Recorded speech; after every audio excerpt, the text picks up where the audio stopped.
Bab 243. Olesin ya, di kulit aku. Pinta Sheva dengan puppy eyes-nya. Ya, pijit pelan-pelan.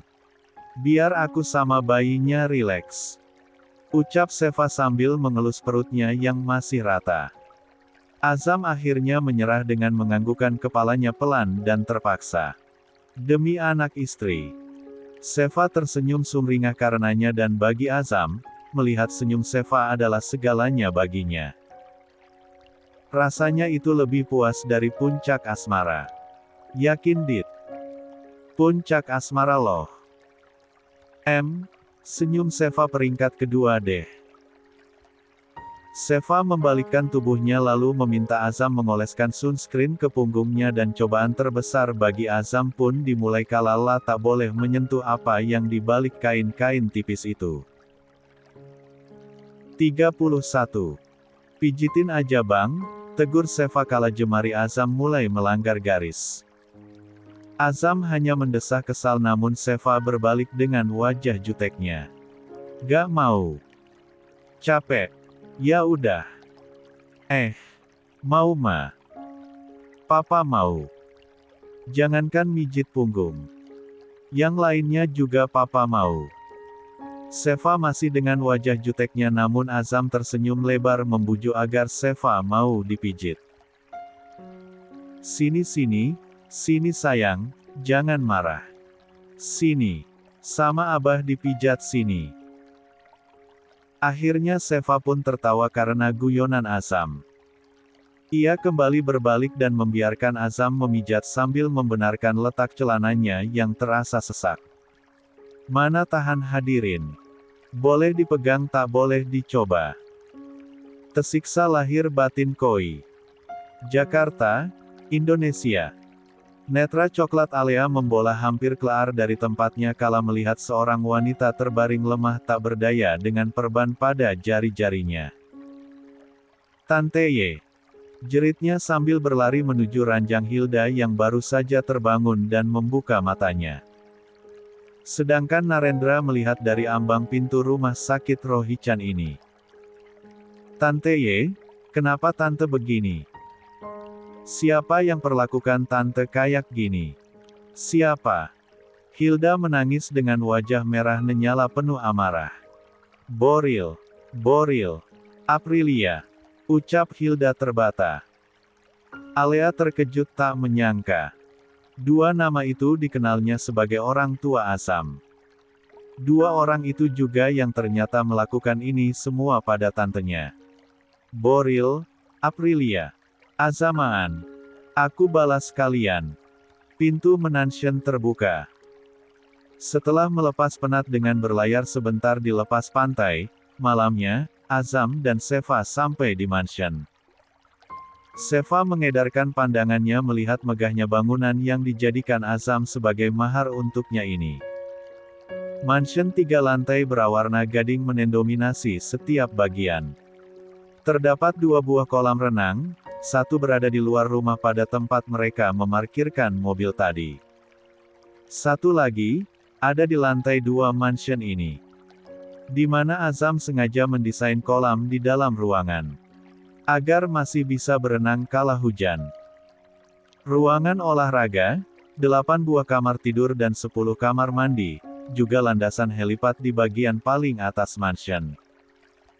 Berbeda dengan mansion milik keluarga Kasano yang klasik dan memang peninggalan leluhurnya, mansion ini bergaya Victorian. Dengan tak meninggalkan sentuhan negeri legenda sepak bola Paolo Maldini itu. Marmer ini Mama yang pilih. Mama suka 12 jenis marmer Italia yang kemudian dipakai memenuhi 3 lantai di sini. 32. Warna putih bercorak coklat tua menunjukkan betapa tinggi kelas lantai yang dipijak Sheva bahkan ia bisa bercermin di lantainya. Tak henti ia berdecak kagum akan interior mewah yang sudah terlihat dari lantai 1. Beberapa perabot masih tertutup kain putih agar tak rusak. Meski setiap 3 hari sekali, akan ada pelayan yang datang membersihkan rumah ini. Ayo kita ke ruang tengah. Ajak Azam pada istrinya. Dengan menggenggam tangannya. Di ruang tengah, berbagai furnitur menghiasi bangunan. Dua kursi bersandaran tinggi, mengapit meja di depan perapian yang indah. Sedangkan cermin dengan desain edgy menghiasi bagian atas perapian. Kalau musim salju datang, kita bisa duduk di sini.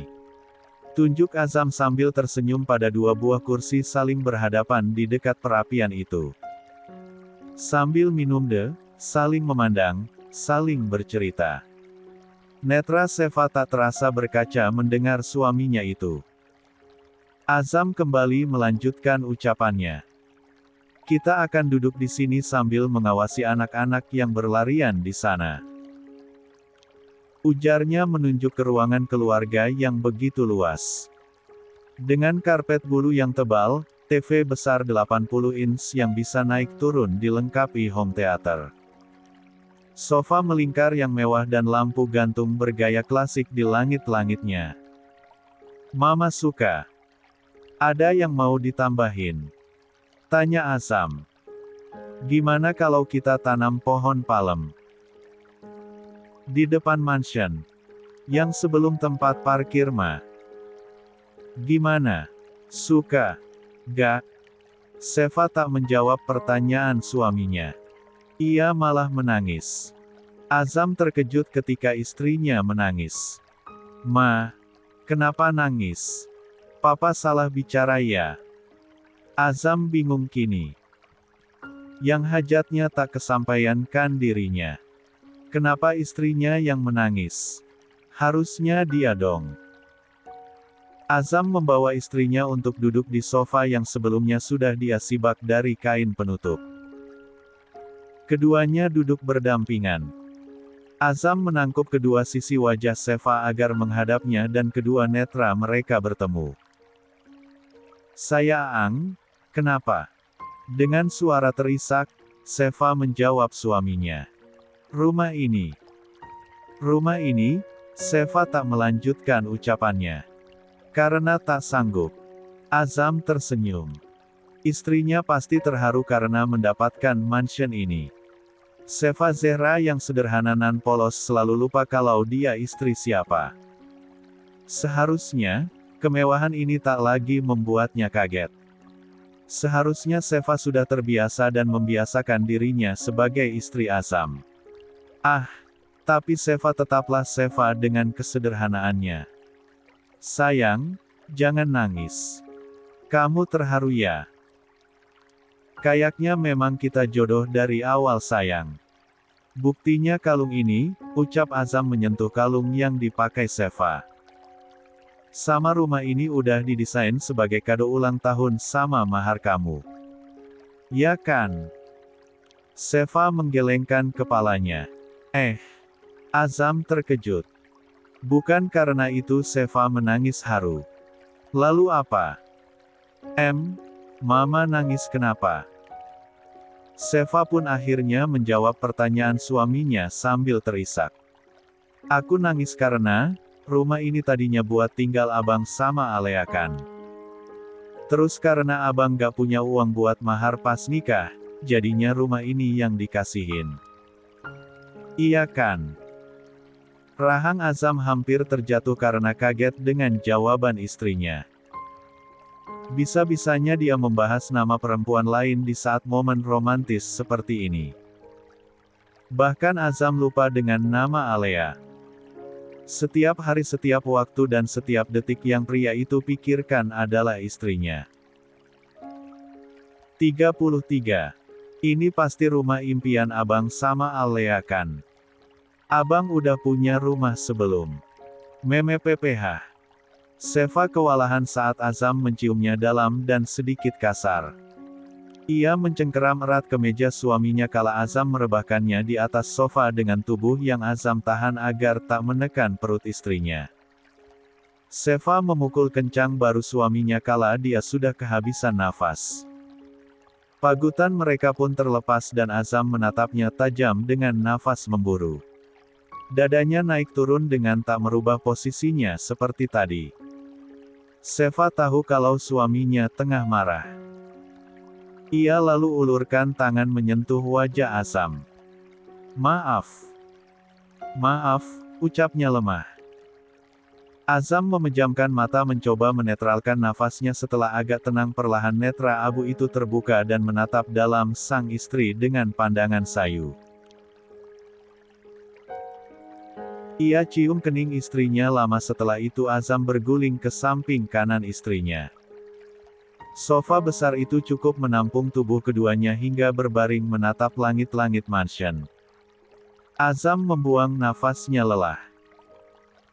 Ia berbalik memangku kepalanya dengan satu tangan dan tangan satunya menggenggam tangan Seva. "Abang, memang pernah sedekat itu sama Alea sayang." Ada binar tak nyaman saat Azam mengucap nama itu dan Seva melihatnya. Seva merasa sangat menyesal karena sudah membuka luka suaminya. "Bang, kami memang dekat dan abang bisa kasih apa aja buat Alea. Tapi, seperti yang abang bilang tadi, entah kenapa, jodoh kita seperti sudah terikat sebelumnya." Tangan Azam terulur pada kalung Seva lagi. "Seperti ini. Benda ini sangat berharga dan abang dengan begitu mudahnya kasih ke kamu sayang. Bukankah itu tanda awal kalau memang nantinya kamu yang akan pegang semua milik abang?" Seva menangis mendengar penuturan suaminya. Dan mansion ini. Ada jeda sedikit sebelum Azam melanjutkan ucapannya. "Mansion ini dibuat oleh Nono dan didesain oleh Mama. Selain kamu, gak ada orang yang abang bawa ke sini. Bahkan Ziko atau If sekalipun." Lagi, Seva tak bisa menahan air mata yang mulai turun dari netra coklatnya. "Hai Ella Felicita. Niente e più veloce con te, memilikimu adalah kebahagiaan. Tidak ada yang lebih indah dibanding bersamamu," ucap Azam menyentuh sisi wajah istrinya. Seva memejamkan matanya menikmati sentuhan Azam yang begitu lembut. Seva membuka netranya. Tangannya ia ulurkan juga menyentuh wajah Azam. "Ti amo sinceramente, aku mencintaimu dengan tulus." Azam tersenyum mendengar pernyataan cinta dari istrinya. "Ti amo Seva Zehra." "Ti amo," ucap Azam mengecup lembut bibir istrinya yang selalu menjadi candunya. Selalu memabukkannya. Ia sentuh lembut leher jenjang istrinya. Sampai ke kalung itu. Seva melepaskan pelan pagutan mereka. Azam termangu saat istrinya tersenyum. "Abang suka, kalungnya aku pakai." 34. "Semua yang ada sama kamu, abang suka. Apalagi kalau pakai kalungnya," jawab Azam. Seva tersenyum karenanya. "Mau lihat aku cuma pakai kalung ini?" Kedua alis Azam terpaut tak mengerti dengan apa yang diucapkan istrinya. Namun Azam terkesiap saat Seva bangun dan tiba-tiba mengangkangi perutnya untuk duduk di sana. Azam masih membiarkan dengan tanda tanya besar di benaknya dan netra abu Azam melotot horor saat Seva perlahan mulai membuka dress dan seluruh pakaiannya. "Duh, istri solehah gue." 35. Saat Seva Zehra menjadi co-host di acara Dangdut Ekonomi, respon penonton acara kesayangan pemirsa televisi Ikan Berenang itu sangat antusias. Mereka penasaran dengan istri dari CEO WANGPED yang masih sangat muda dan cantik itu. Antusias pemirsa yang begitu tinggi, membuat INDOSAIR jadi televisi rating 1 di Indonesia. Apalagi sejak menayangkan Hot PLIS di mana Seva dan Azam bertemu dengan mega bintang asal Bollywood, Shah Rukh Khan. Popularitas Seva dan INDOSAIR meningkat cepat. Banyak pemirsa yang kesemsem dengan wanita cantik asal Surabaya itu. Seva yang cantik, cerdas dan responsif membuat siapapun tak akan pernah bosan untuk memandangnya. Termasuk Narendra, anak dari pemilik INDOSAIR. Saat Narendra meminta Seva untuk menjadi pengisi acara tetap di Dangdut Ekonomi dan juga jadi host di acara Hot PLISS demi menaikkan rating INDOSAIR, Azam Atana Rohichan menolak mentah-mentah tawaran itu. Seva dilarangnya mengikuti lagi kegiatan Narendra. Juga INDOSAIR. Hal itulah yang membuat Naren kesal. Kenapa sulit sekali mengajak Seva bekerja sama? Ia cantik dan good looking.